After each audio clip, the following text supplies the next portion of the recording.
Today we're going to continue with playing with liquids. If I have an object that floats, a simple cylinder that floats in some liquid, the area is A here, the mass of the cylinder is m, the density of the cylinder is rho, and its length is L, and the surface area is A. So this is L. And let the liquid line be here, and the fluid has a density rho fluid. I call this level Y1, this level Y2. The separation is H. And right on top here there is the atmospheric pressure P2, which is the same as it is here on the liquid. And here we have a pressure P1 in the liquid. For this object to float, we need equilibrium between, on the one hand, the force mg and the buoyant force. There is a force up here, which I call F1, and there is a force down here, which I call F2. Barometric pressure. The force is always perpendicular to the surface. Couldn't be any tangential component because then the air starts to flow and it's static. And here we have F1, which contains the hydrostatic pressure.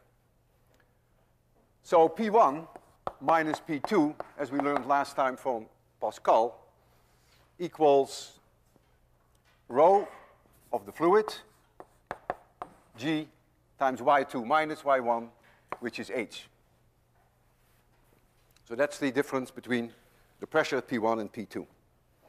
For this to be in equilibrium, F1 minus F2 minus mg have to be 0. And this we call the buoyant force. And buoyant is spelled in a very strange way, B-U-O-Y-A-N-T. Always have to think about that. It's the buoyant force. F1 equals the area times P1, and F2 is the area times P2.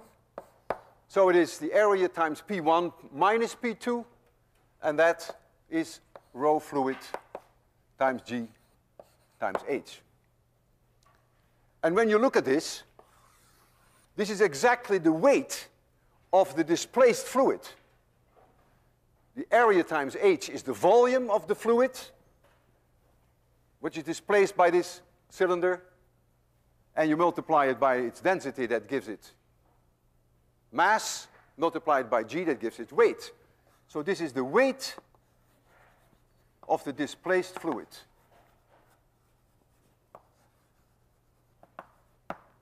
And this is a very special case of a general principle which is called Archimedes principle. Archimedes principle is as follows. The buoyant force on an immerged body has the same magnitude as the weight of the fluid which is displaced by the body. According to legend, Archimedes thought about this while he was taking a bath. And I have a picture of that here. I don't know from when that dates, but you see him there in his bath. But what you also see are there two crowns. And there is a reason why those crowns are there. Archimedes lived in the 3rd century BC. Archimedes had been given the task to determine whether a crown that was made for King Hieron II was pure gold. The problem for him was to determine the density of this crown, which is a very irregular shaped object, without destroying it.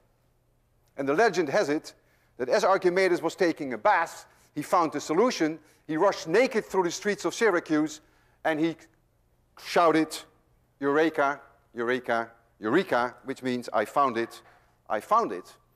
What did he find? What did he think of? He had the great vision to do the following. You take the crown and you weigh it in a normal way. So the weight of the crown, I call it W1, is the volume of the crown times the density of which it is made. If it is gold, that should be 19.3, I believe. And so this is the mass of the crown, and this is the weight of the crown. Now he takes the crown and he immerses it in water. And he has a spring balance, and he weighs it again. And he finds that the weight is less. And so now we have the weight immersed in water. So what you get is the weight of the crown minus the buoyant force, which is the weight of the displaced fluid.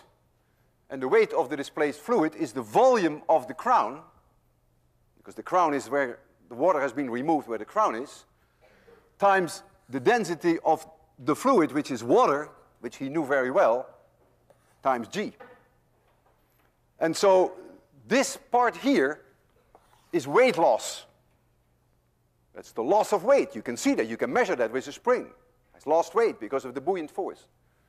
And so now what he does, he takes W1 and divide that by the weight loss. And that gives you this term divided by this term, which immediately gives you rho of the crown divided by rho of the water. And he knows rho of the water, so he can find rho of the crown. An amazing idea. He was a genius. I don't know how the story ended, whether it was gold or not. It probably was, because chances are that if it hadn't been gold, that the king would have killed him for no good reason, but that's the way these things worked in those days. This method is also used to measure the percentage of fat in persons' bodies. So they immerse them in water, and then they weigh them, and they compare that with their regular weight. Let's look at an iceberg. Here's an iceberg.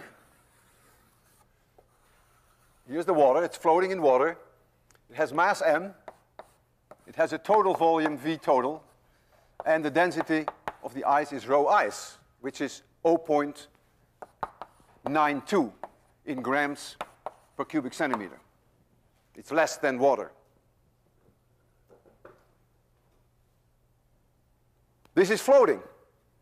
And so there's equilibrium between mg and the buoyant force.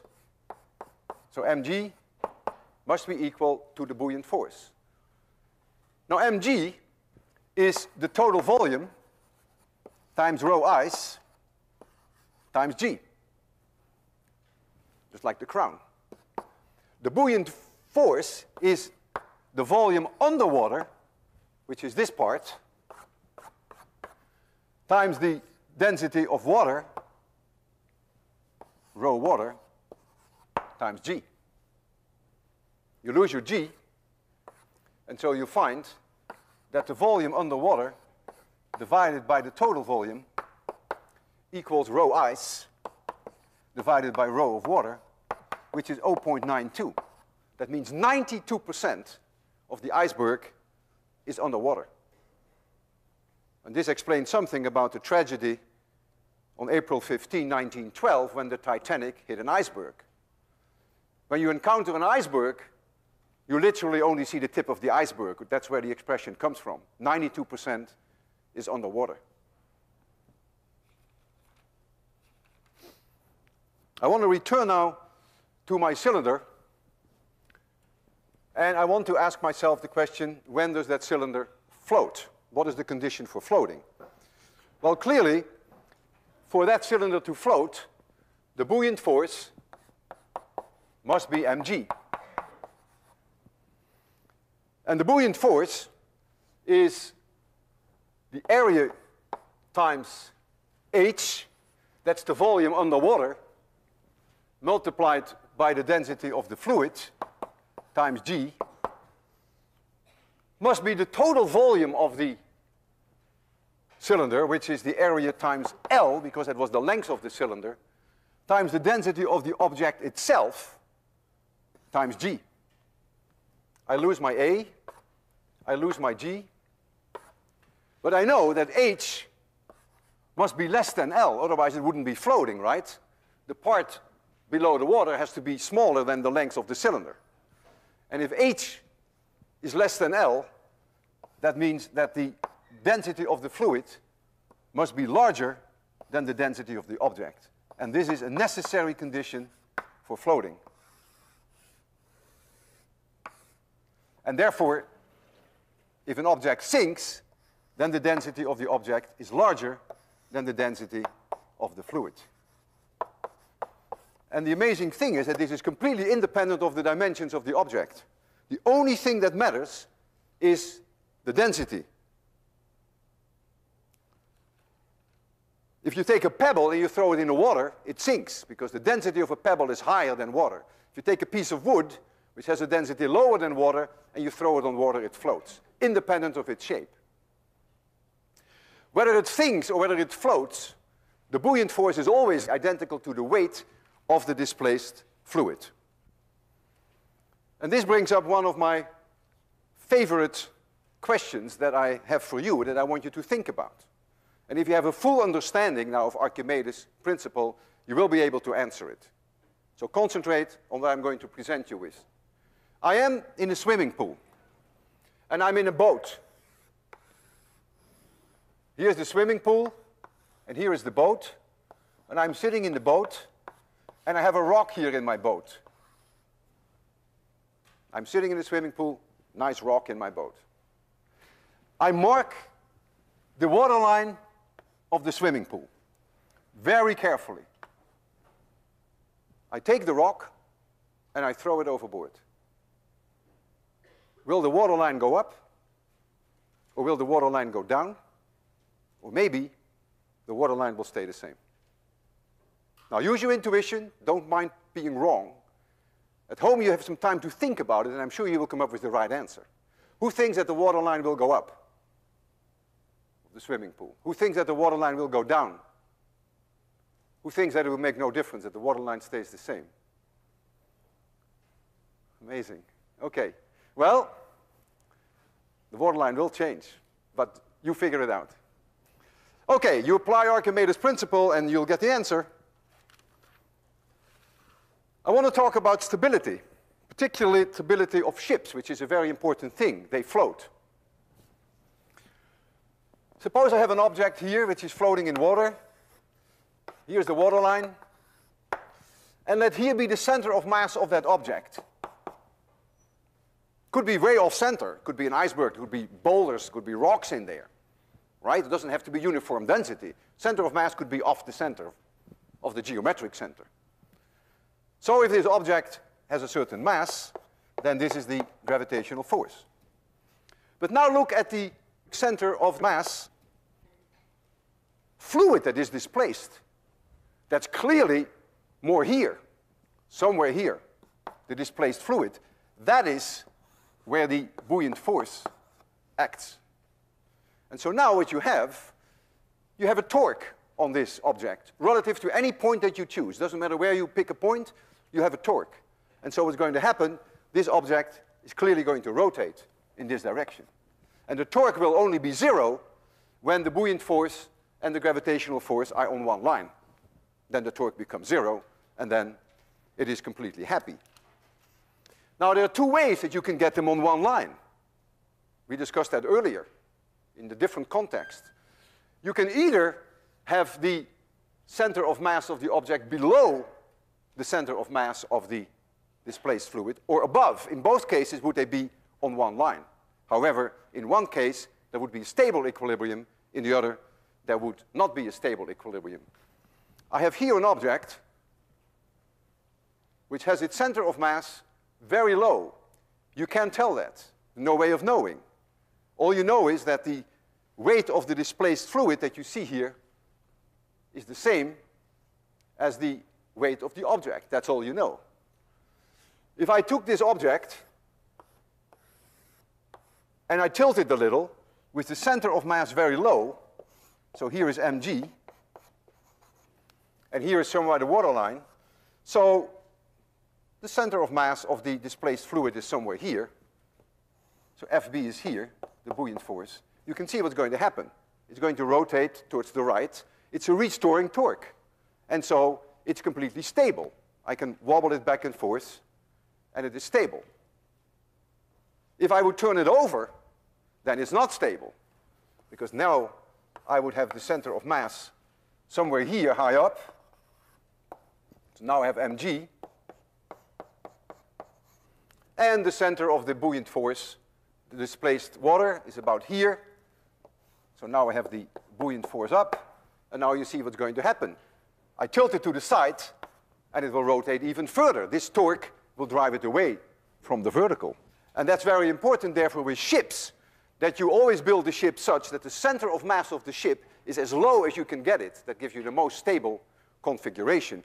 If you bring the center of mass of ships very high, in the 17th century, they had these very massive cannons, which were very high on the deck, then the ship can capsize. And it has happened many times, because the center of mass was just too high.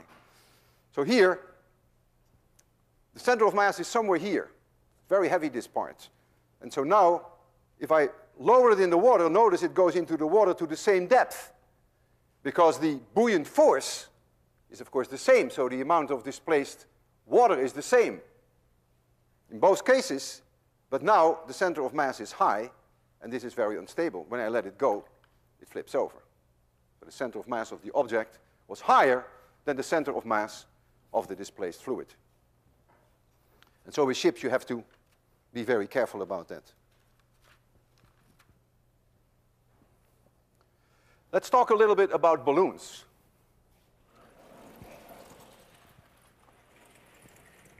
If I have a balloon, the situation is not too dissimilar from having an object floating in a liquid. Let the balloon have a mass m. That is the mass of the gas in the balloon, plus all the rest. And what I mean by all the rest, that is the material of the balloon and the string, everything else that makes up the mass. It has a certain volume V, and so there is a certain rho of the gas inside, and there is rho of air outside. And I want to evaluate what the criterion is for this balloon to rise. Well, for it to rise, the buoyant force will have to be larger than mg. What is the buoyant force? That is the weight of the displaced fluid. The fluid in this case is air. So the weight of the displaced fluid is the volume times the density of the air. That's the fluid in which it is now, times g. That is the buoyant force. That's the weight of the displaced fluid. Has to be larger than mg. Now, mg is the mass of the gas, which is the volume of the gas times the density of the gas. That's the mass times g, because we have to convert it to a force, plus all the rest times g. I lose my g. And what you see, that this, of course, is always larger than 0. There's always some mass associated with the skin, and in this case with the string. But you see, the only way that this balloon can rise is that the density of the gas must be smaller than the density of air. Density of the gas must be less than the density of the air. This is a necessary condition for this to hold. It is not a sufficient condition, because I can take a balloon, put a little bit of helium in there, so the density of the gas is lower than the density of air, but it may not rise. And that's because of this term. But it is a necessary condition, but not a sufficient condition. Now I'm going to make you see a demonstration which is extremely non-intuitive.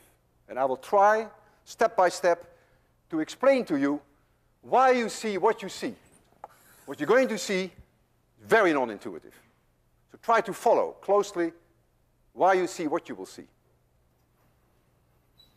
I have here a pendulum with an apple. And here I have a balloon filled with helium. I cut this string and I cut this string. Gravity is in this direction. The apple will fall. The balloon will rise. The balloon goes in the opposite direction than the gravitational acceleration. If there were no gravity, this balloon would not rise, and the apple would not fall. Do we agree so far? Without gravity, apple would not fall, balloon would not rise. Now we go in outer space.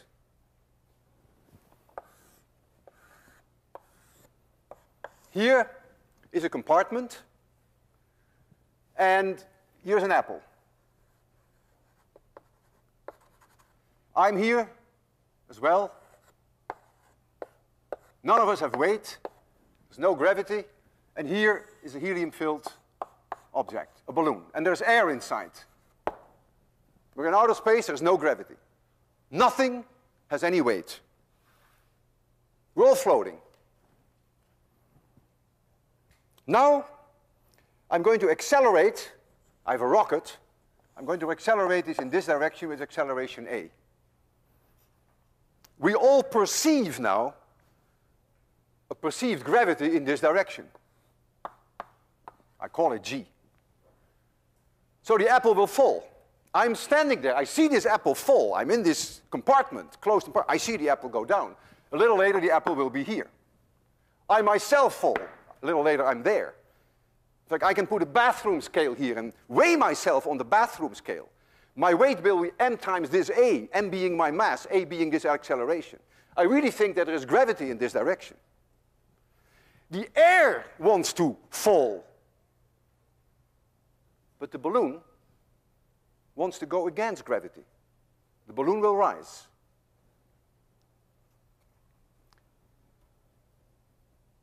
The air wants to fall. So inside here, you create a differential pressure between the bottom, P1, and the top of the air, P2, inside here. Just like the atmosphere on Earth. The atmosphere is pushing down on us. The pressure is higher than there. So you get P1 is higher than P2. So you create yourself an atmosphere, and the balloon will rise. The balloon goes in the opposite direction of gravity. If there were no air in there, then clearly all of us would fall. The apple would fall, I would fall, and the helium balloon would fall. The only reason why the helium balloon rises is because the air is there, and because you build up this differential pressure. Now comes my question to you. Instead of accelerating it upwards and creating perceived gravity down, I'm now going to accelerate it in this direction, something that I'm going to do shortly in the classroom. I'm going to accelerate all of us in this direction A. In which direction will the apple go? In which direction will the balloon go? What do you think? The apple will go in the direction that it perceives gravity. The apple will go like this. I will go like this. The air wants to go like this. But helium balloon goes in the opposite direction of gravity. So helium goes in this direction. In fact, what you're doing, you're building here an atmosphere. A pressure P1 here will be higher than the pressure P2 there. The air wants to go in this direction. The pressure here is higher than the pressure there. Larger than 0. If there's no air in there, we would all fall. Helium would fall, helium balloon would fall, apple would fall, and I would fall. I have here an apple on a string in a closed compartment, not unlike what we have there. Except I can't take you out to an area where we have no gravity. So here is that closed compartment, and here's the apple. There's gravity in this direction. It wants to fall in that direction of gravity if I cut the wire. Now I'm going to accelerate it in this direction. And when I do that, I add a perceived component of gravity in the opposite direction. So I add a perceived component of gravity in this direction. So this apple wants to fall down because of the gravity that I cannot avoid, and it wants to fall in this direction. So what will the string do? It's very clear, very intuitive. No one has any problem with that. The string will do this. Now I have a balloon here.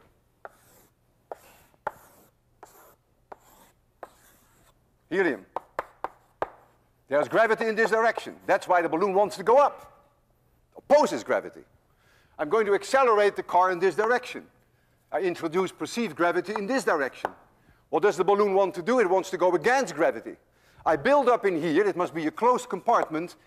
I must build up there a pressure differential. The air wants to fall in this direction. I build up a pressure here which is larger than the pressure there. That's why it has to be a closed compartment. What will the helium balloon do? It will go like that. That is very non-intuitive. So I accelerate this car, as I will do. The apple will go back, which is completely consistent with all our intuition, but the helium balloon will go forward. Let's first do it with the apple, which is totally consistent with anyone's intuition. Let me make sure that the apple is not swinging too much. Now, it only happens during the acceleration. So it's only during the very short portion that I accelerate, that you see the apple go back. And then, of course, it starts to swing. Forget that part. So watch closely. Only the moment that I accelerate, the apple will come this way. It goes into the direction, the extra component of perceived gravity. Ready? Boy, it almost hit this glass here. Everyone could see that, right? Okay. Now we're going to do it with the balloon. I'm going to take this one off. And now let's take one of our beautiful balloons.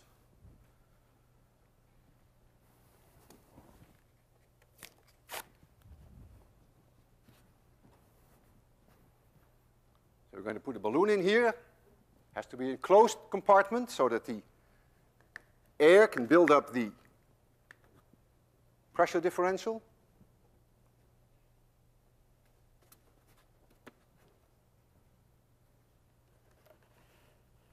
Always problem with static charges on these systems. Okay. Only as long as I accelerate will the balloon go in forward direction. So I accelerate in this direction, and what you're going to see is really very non-intuitive. Every time I see it, I say to myself, I can reason it. But do I understand it? I don't know. What is the difference between reasoning and understanding? There we go. The balloon went this way. You can do this in your car with your parents. It's really fun to do it. Have a string with an apple or something else, and have a helium balloon. Close the windows. Don't have to be totally closed, but more or less. And ask your dad or your mom to slam the brakes. If you slam the brakes, what will happen? The apple will go. What do you think? If you slam the brakes, the apple will go forward, the balloon will go backward. If you accelerate the car all of a sudden, the apple will go backwards and the balloon will go forward. You can do it at home. You can entertain your parents with Thanksgiving. They'll get some of their $25,000 tuition back.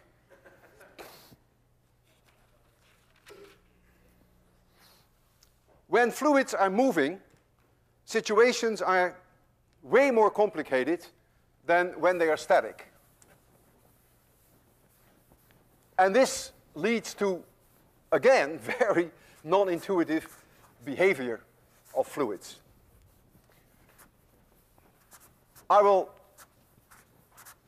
derive in a shortcut way a very famous equation which is called Bernoulli's equation, which relates kinetic energy with potential energy and pressure. Suppose I have a fluid, non-compressible, like so.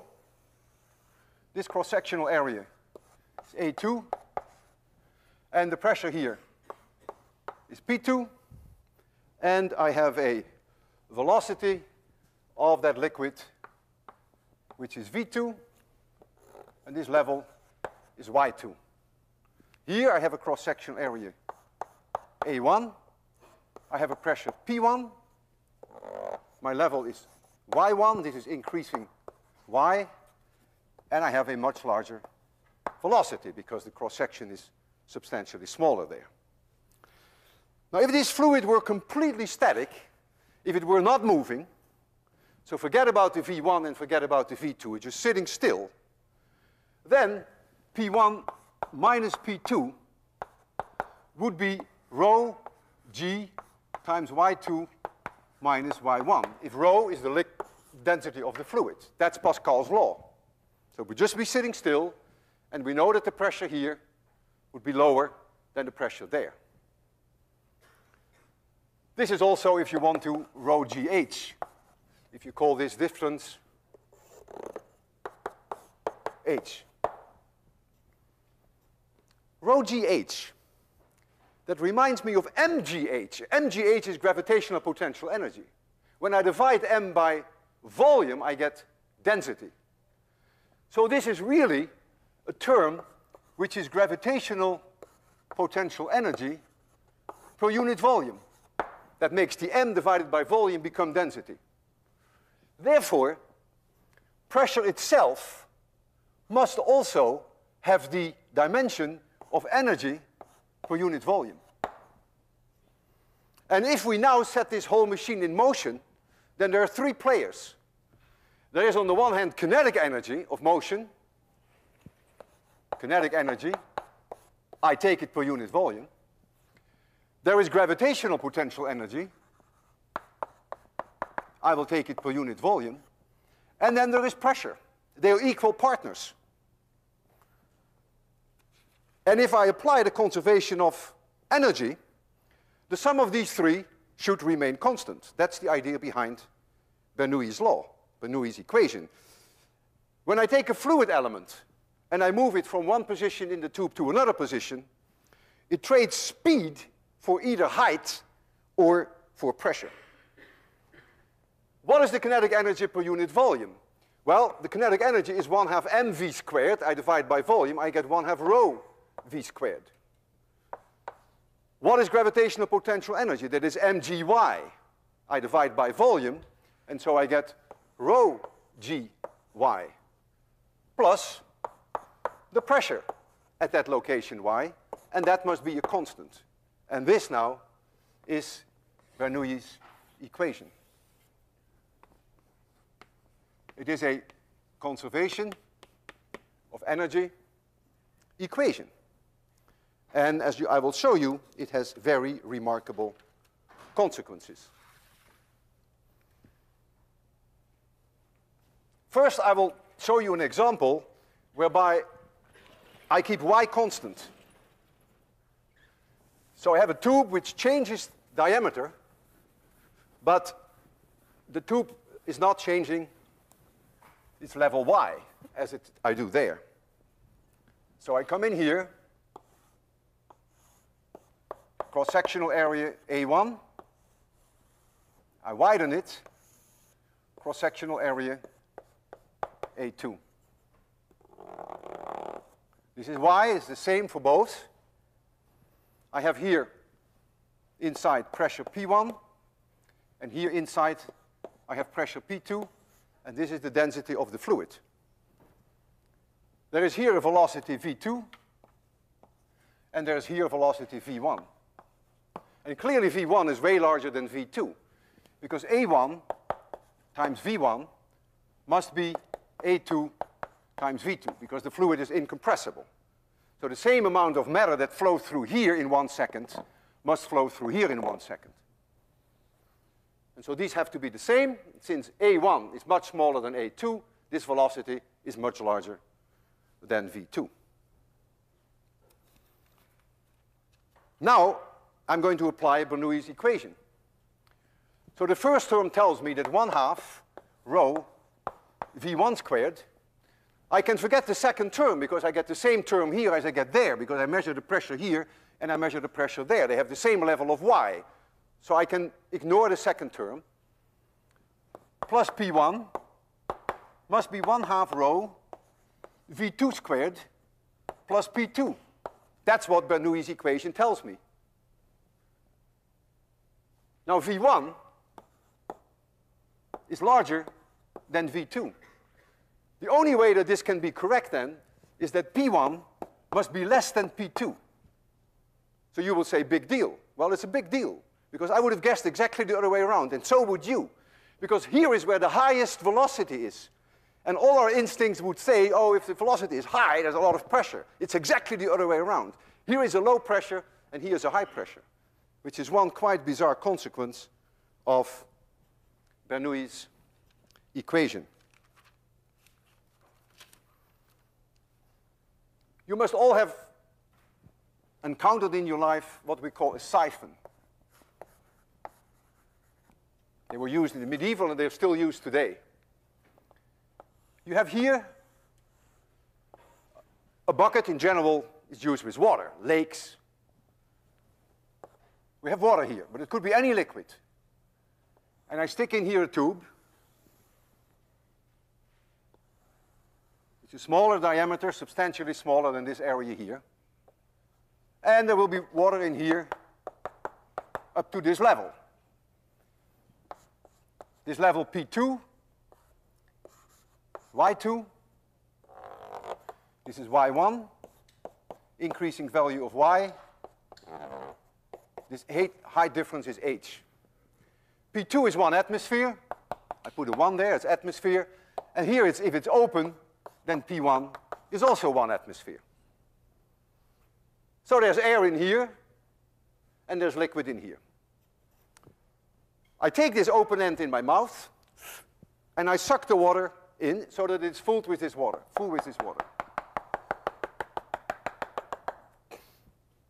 And strange as it may be, it's like making a hole in this tank. If I take my finger off here, the water will start to run out, and I will show you that. And you have here a velocity, V1. The water will stream down into this here, and the velocity here is approximately 0, because this area is so much larger than this cross-sectional area that, to a good approximation, this water is going down extremely slowly. Let's call this high difference D. I apply Bernoulli's law. So now we have a situation where the y's are different, but the pressure is the same, because right here, at this point of the liquid, I have 1 atmosphere, which is barometric pressure. And since this is open with the outside world, P1 is also 1 atmosphere. So now I lose my P term. There I lost my Y term. Now I lose my P term.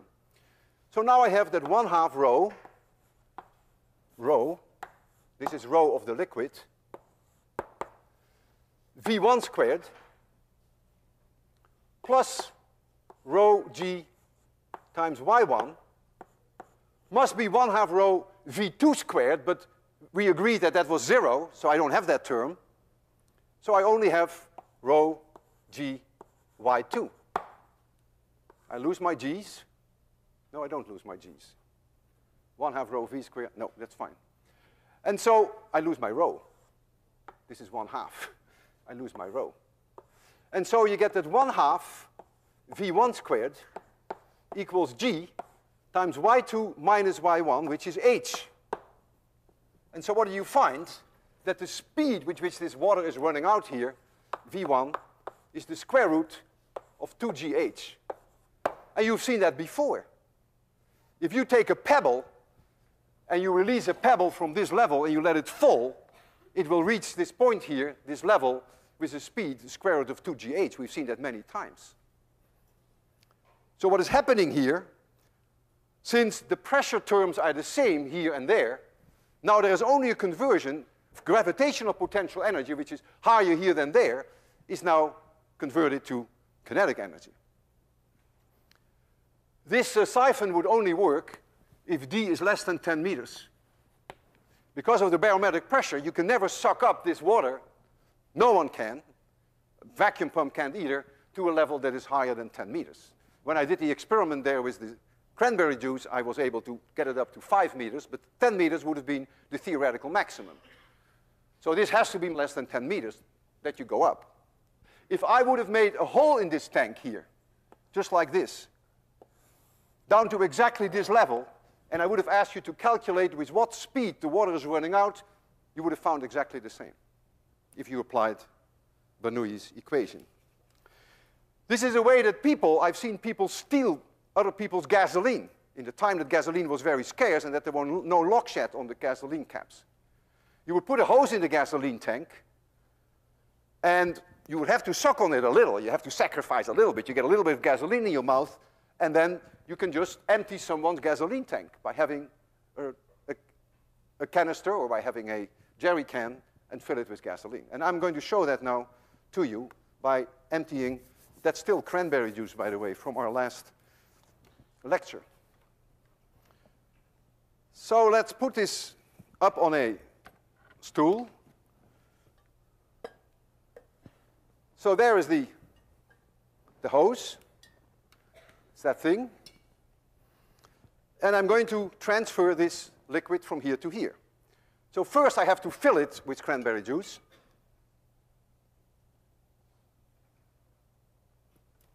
And there it goes.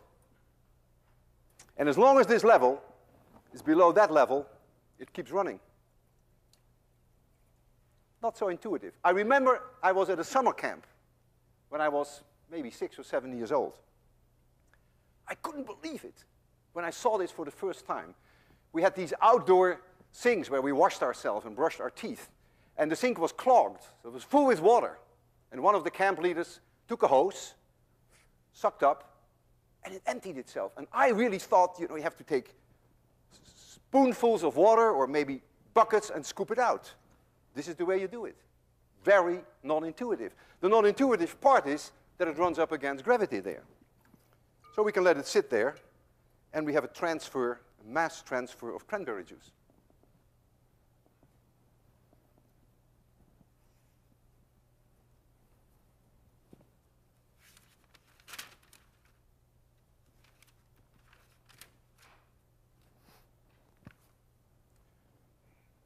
Last time I was testing my lungs to see how strong I was.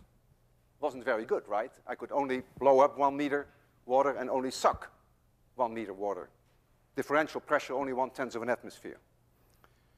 Today, I would like to test one of the students who no doubt is more powerful than I am. And I have here a funnel. Put a ping pong ball here, very lightweight. And we're going to have a contest to see who can blow it the highest. I have 2 funnels, so it's very hygienic. I will try it with this one. They're clean. We just got them from the chemistry department. And so I would like to see a volunteer, woman or man, doesn't matter. You want to try it? See whether you can reach the ceiling? You don't want to try it? Come on. You want to try it? You're shy. You don't want to. Can I persuade you? I can. Okay, come along. Come right here. You think you can make it to the ceiling? It's only a very light ping pong ball. So you go like this, blow as hard as you can. Okay. Try it, don't be nervous. All right. Straight up. No. Blow as hard as you can. Get it out. Amazing. Do it again. Come on, you must have been something wrong. You're not sick today, are you? Blow. Harder. No, there's nothing. There's no trick in here. My goodness. I mean, this is a ping pong ball. I'm not a magician. Come on. Blow it up. Hey, it doesn't work. It's amazing. Why don't you sit down? Why doesn't it work? Why doesn't it work? The harder you blow, the least it will work. Air is flowing here. And right here, where there's very little room, the air will have very high speed, way higher than it has where it has lots of room. And so at the highest speed, you get the lowest pressure. And so the ping pong ball is sucked in while you're blowing it. And to give you the conclusive proof of that, I will do it this way. I will put the ping pong ball like so. And I'm going to blow like this. And if I blow hard enough, the ping pong ball will stay in there. Because I generate a lower pressure right here where the passage is the smallest. But I have to blow quite hard.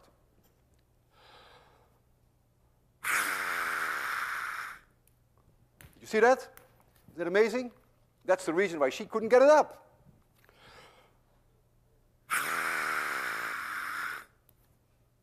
That's what Bernoulli does for you. Not so intuitive, is it? I have here a airflow, a hose with air coming out. And I can show you there something that is equally non-intuitive.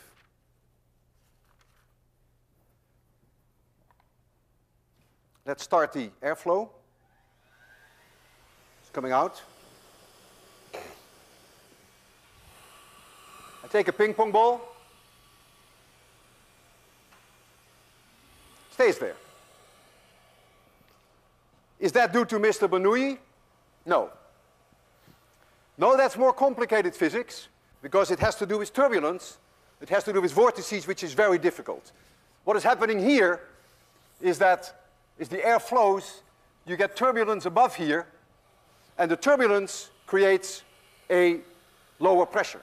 So the vortices, which are the turbulence, are keeping this up, because there's a lower pressure here and there. But why is it so stable? I can see that I have, because of this turbulence, that it's held up. Why is it so stable? If I give it a little push, it doesn't, it's sucked back in again. It's very stable. That is Bernoulli. Because if I blow air, like so, then the velocity here is the highest because it's diverging the air as it's coming out. But the center it is the highest. And so when this ping pong ball goes to this side, it clearly has a lower pressure here than there, and so it's being sucked back in again. So the stability is due to Bernoulli, but the fact that it is held up is more difficult physics. It is so stable that I can even tilt this.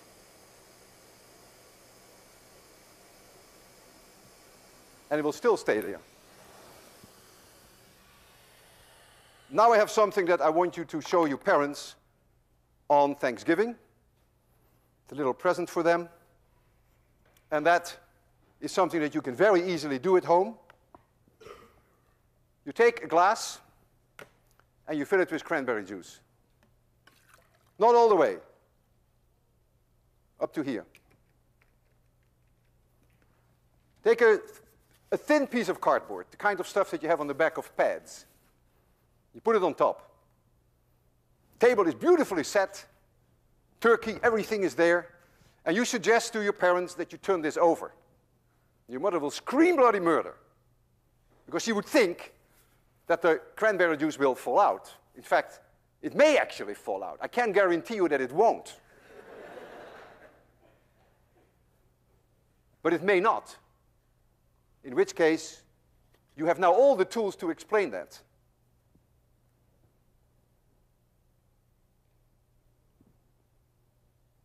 Please do invite me to your Thanksgiving dinner, and I'll show it to your parents. See you Friday.